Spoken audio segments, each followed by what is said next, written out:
Welcome friends, basic Arabic learning के session 19 में आज हम 6 बाब जो हम सीख रहे थे वर्ब के, उसमें हम आखिरी के 3 बाब जो थे उनके चार्ट कंप्लीट करेंगे।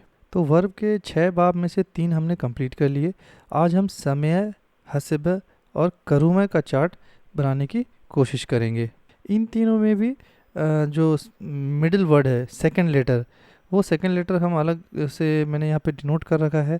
समया में मीम है, हसबा में सीन है और करूमा में रे है। तो इस पे खाली ध्यान रखना है क्योंकि इसी पे जो भी चेंजेस होने हैं आगे इसी सेकंड लेटर पे होना है। सबसे पहले हम समया को ले लेते हैं।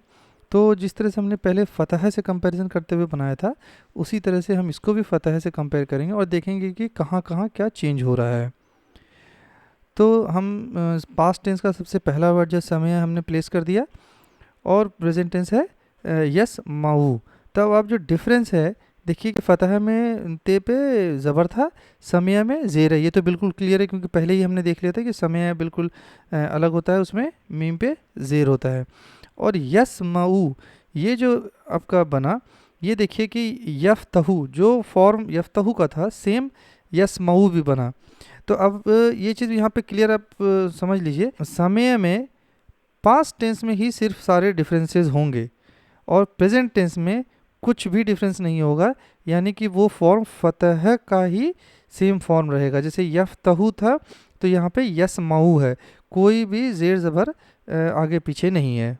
अब डुअल में देखेंगे तो फतहा के जगह पे समया हो गया, यानी मीम पे जेर आ गया है।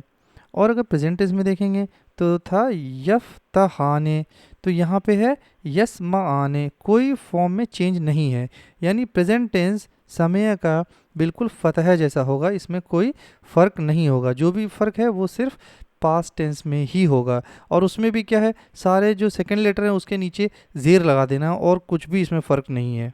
फिर प्लूरल है, इसमें फतहू की जगह पे समय ऊ आ गया, यानी मीम पे ज़ेर आ गया। और यफ तहूना की जगह पे यस माऊना, कोई चेंज नहीं है।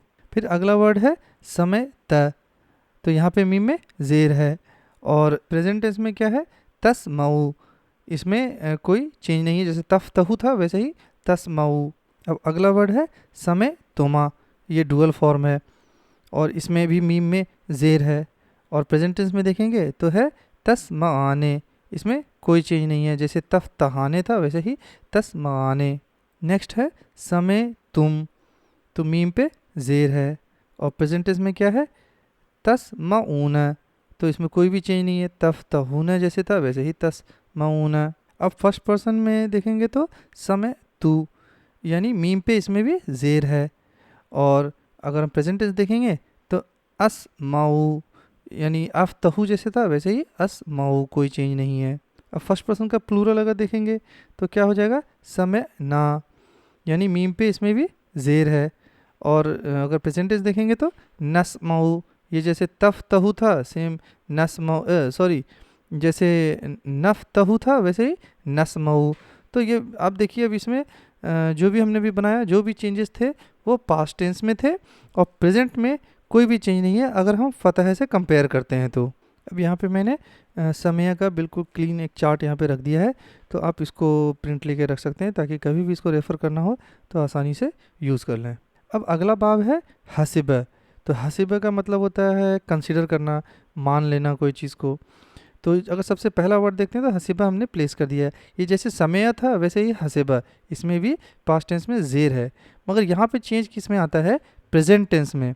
जैसे यफ तहू था तो यहाँ पे यह सेबू है, और समय में क्या था यस मऊ, यानी वहाँ पर ज़बर था यहाँ पे ज़ेर है। इसका मतलब कि हसिब बाब में जो है पास्ट में भी ज़ेर लगेगा और प्रेजेंट में भी ज़ेर लगेगा सेकंड लेटर पे। तो ये पूरे सीरीज़ में ऐसा ही होगा कि प्रेजेंट और पास्ट दोनों में ज़ेर ही लगता है। अगर हम डुअल देखते हैं तो यहाँ पे वर्ड बन जाता है हसेबा, तो जैसे फतहा था वहाँ पे ते पे ज़बर था, यहाँ पे सीन पे ज़ेर है।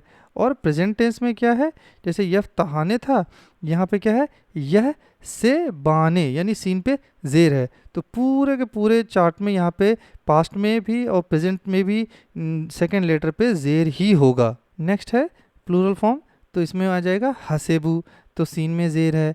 और अगर प्रेजेंट में देखेंगे तो यह से बून है, सीन में ज़ेर है यहाँ पे भी। नेक्स्ट है हसिबत, सीन में यहाँ पे भी ज़ेर है। और तह सिबू, इसमें भी क्या है, सीन में ज़ेर लगा हुआ है, ये मैंने यहाँ पे हाईलाइट किया हुआ है। तो इसमें दोनों फॉर्म में ज़ेर लगता चला जाएगा नीचे तक। नेक्स्ट है हसिब तुमा, और प्रेजेंट में क्या है, तह से बाने। तो दोनों में देखिए प्रेजेंट और पास्ट दोनों में सीन के नीचे ज़ेर लगा हुआ, और सीन क्या है, हसीबा का सेकंड लेटर है। नेक्स्ट है हसिब तुम, पास्ट में, और प्रेजेंट में तह से बूना, दोनों में सीन के नीचे ज़ेर लगा हुआ है।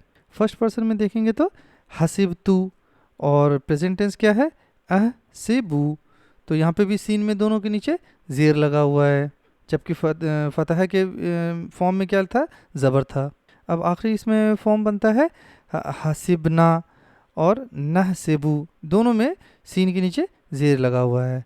तो अब देखिए कि ये पूरा चार्ट जो हमने बनाया हसिबा का, इसमें क्या चेंज था कि पास्ट और प्रेजेंट दोनों में सेकंड लेटर के नीचे ज़ेर लगता है। ये फाइनल चार्ट मैंने आपके रेफरेंस के लिए यहाँ पे स्क्रीन पे रख दिया है, जिसमें कि पूरा चार्ट अलग से डिफाइंड है। आप चाहें तो इसका प्रिंट ले लें। अब सबसे आखिरी बाब जो है वो है करूमा।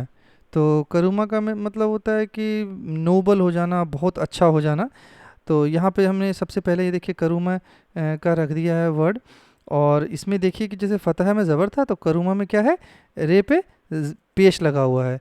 उसी तरह से प्रेजेंट में जब हम करेंगे तो बन जाता है यकरूमू, यानी इसमें रे पे पेश है। तो मैंने आपको पहले बताया था, अगर ध्यान हो, कि पेश के साथ सिर्फ पेश ही जाता है, इसमें ज़बर ज़ेर का कोई चक्कर नहीं आने वाला है। तो एक ही फॉर्म इसका बनने वाला है कि पास्ट में भी पेश लगेगा और प्रेजेंट में भी पेश लगेगा। ये इस फॉर्म की खासियत है। तो अब अगर अब देखेंगे फतह से कंपेयर करेंगे, फतह में ज़बर था तो इसमें दोनों पे, पास्ट और प्रेजेंट में, सेकेंड लेटर पे पेश लगेगा। तो डुअल फॉर्म में देखेंगे तो वर्ड है करूमा, और प्रेजेंट टेंस में क्या है, यक रूमाने, यानी रे पे पेश है, दोनों में, पास्ट में भी और प्रेजेंट में भी। प्लूरल में अगर पास्ट देखेंगे तो वर्ड बन जाता है करूमू, और प्रेजेंट में क्या बन जाता है, यक रूमूना, यानी रे पे पेश लगा हुआ है। सेकंड पर्सन के फॉर्म में देखेंगे तो वर्ड क्या बनता है, करुम त और तकरुमू। तो इन दोनों वर्ड में भी देखिए रे के ऊपर क्या लगा हुआ है, पेश। डुअल फॉर्म में क्या बन जाता है, करुम तुमा, और प्रेजेंट में तक रुमाने, यहाँ पे भी दोनों जगह पे रे पे पेश लगा हुआ है, जबकि फतह में ते पे ज़बर था। नेक्स्ट अगर प्लूरल फॉर्म देखेंगे तो वर्ड बन जाता है करुम तुम, और प्रेजेंट में क्या बन जाता है, तक रुमूना, और रे पे देखिए तो पेश लगा हुआ है। अब फर्स्ट पर्सन के पास्ट में देखेंगे तो हो जाता है वर्ड करुम तू, और प्रेजेंट में क्या बन जाता है, अकरुमू, तो दोनों में रे पे पेश लगा हुआ है। अब आखिरी फॉर्म जो बनता है करुम ना और नकरुमू, तो इन दोनों में भी देखिए रे पे पेश लगा हुआ है, जबकि फतह में जो था फतह ना और नफ तहु, तो इसमें क्या था, ते पे ज़बर लगा हुआ था। अब यहाँ पे मैंने करूमा का भी पूरा चार्ट यहाँ पे रख दिया है, और आप जब रेफरेंस लेना चाहें तो ले लें। तो करूमा के इसमें भी बिल्कुल क्लियर हो गया कि इसमें पेश लगता है सेकेंड लेटर पे। अब यहाँ पे मैंने कुछ एग्जांपल कोशिश की आपके सामने रख दें, जो कि जैसे कि सैम्पल पिछली बार हमने दिया था। समय में अगर आप देखेंगे तो आलिमा, अमेला और रहीमा, ये तीनों वर्ड समय के बाब के हैं, तो तीनों का जो बनेगा चार्ट बिल्कुल सिमिलर बनेगा। अब हसीबा और करूमा का काफ़ी कम इस्तेमाल होता है, तो मेरे पास अभी वर्ड अभी मुझे मिले नहीं है। आगे मुझे जब मिलेगा तो मैं आपको वो वर्ड्स भी बता दूंगा, मगर वो काफ़ी रेयरली यूज़ होता है ये वर्ड। तो ये दो वर्ड तो हैं ही, इसके अलावा जो अगर कभी मिलेगा तो मैं आपको ज़रूर यहाँ पे दिखा दूँगा। अब मैंने जो ये 3-4 सेशन से मैं आपको बाब का बता रहा हूँ, इन सब का एक जिस्ट अगर आप निकालेंगे तो आपके सामने जो ये चार्ट है वो मैंने रखा है। तो हमने क्या किया यहाँ पे कि एक साइड में 6 बाब लिख दिए हैं, फतह, दरब, नसर, समय, हसीब और करूम है। इसमें क्या कौन सा चेंज कहाँ पे हो रहा है, मैंने इसके बाद लिखा हुआ सेकेंड लेटर, तो इन सब के सेकेंड लेटर निकाल के मैंने अलग लिखा दिए। ये लिखा है ग्रीन में। तो फतह में क्या है, ते है, दरबा में रे है, नसरा में स्वाद है। तो इस तरह से मैंने सारा यहाँ पे लिख दिया है। अब इन लव लेटर्स पे क्या क्या चेंजेस हो रहे हैं, आप अगर कंपैरेटिव देखना चाहेंगे तो ये चार्ट आपको एक सिंगल चार्ट में सब कुछ आपको यहाँ पे बता देगा। तो फतह में देखेंगे तो क्या है, पास्ट और प्रेजेंट दोनों में ज़बर लगता है। दरबा में देखेंगे तो पास्ट में ज़बर मगर प्रेजेंट में ज़ेर लगता है। नसरा में क्या है, पास्ट में ज़बर है और प्रेजेंट में पेश लगा हुआ है। और समय में अगर देखेंगे तो पास्ट में ज़ेर है और प्रेजेंट में ज़बर लगा हुआ है। फिर हसबे को अगर देखेंगे तो पास्ट में ज़ेर है और प्रेजेंट में भी ज़ेर है। और फाइनली अगर आप करूमा देखते हैं तो पास्ट में भी पेश है और प्रेजेंट में भी पेश है। आपको बस इतना सा ये चार्ट अगर आप अपने पास रखेंगे तो आपको कोई भी वर्ड अगर आपको सामने लिखा हुआ आता है तो आसानी से आप पकड़ लेंगे कि किस बाब का है। अब इसके अलावा मैं आपको एक बात और बता दूं, मैंने ये अभी इतने सारे बाब आपको बताए, चार्ट बना के दिखाया, मगर आपको याद करने का कोई ज़रूरत नहीं है कोई भी चीज़, क्योंकि हम कुछ बोलने अरेबिक बोलने को नहीं सीख रहे हैं। जब हम सिर्फ जो लिखा हुआ रहेगा कुरान शरीफ में उसको देख करके हम पढ़ के समझने की कोशिश कर रहे हैं कि उसको ट्रांसलेट करना है। तो अब अगर वहाँ पे नसरा वर्ड लिखा होगा तो आपको नसरा ही लिखा होगा, आप देख के बता देंगे कि ये नसरा है, नसूरा है तो होगा नहीं। और अगर कोई ऐसा वर्ड आ जाता है जो आप पहली बार देख रहे हैं और अगर उसको उसके ऊपर कहीं पेश लगा है तो भी आपको मीनिंग ही देखना है। मगर इससे आपको ये क्या है कि जो उलझन था कि ज़ेर ज़बर कहाँ पे क्या चेंज होता जा रहा है, वो सारी चीज़ें मैंने ये जो 4 सेशन में बताया वो आप उससे बाहर निकल आएंगे। और बाब से आपको क्या है कि कभी आपको मीनिंग देखना हो तो डिक्शनरी में आसानी से उसका मीनिंग देख लेंगे। और सब जगह आपको चार्ट नहीं मिलेगा, हर वर्ड का आपको चार्ट कहीं पे नहीं मिलने वाला है। तो आप ये 6 चार्ट अगर अपने सामने रख लेंगे तो क्या होगा कि सिर्फ डिक्शनरी में आप देखेंगे कि किस बाब से है, तो आप उस बाब के चार्ट में उसको प्लेस करके आप आसानी से उसमें बता देंगे कि भाई इसका प्रेजेंट कैसा बन सकता है और इसका पास्ट कैसा हो सकता है।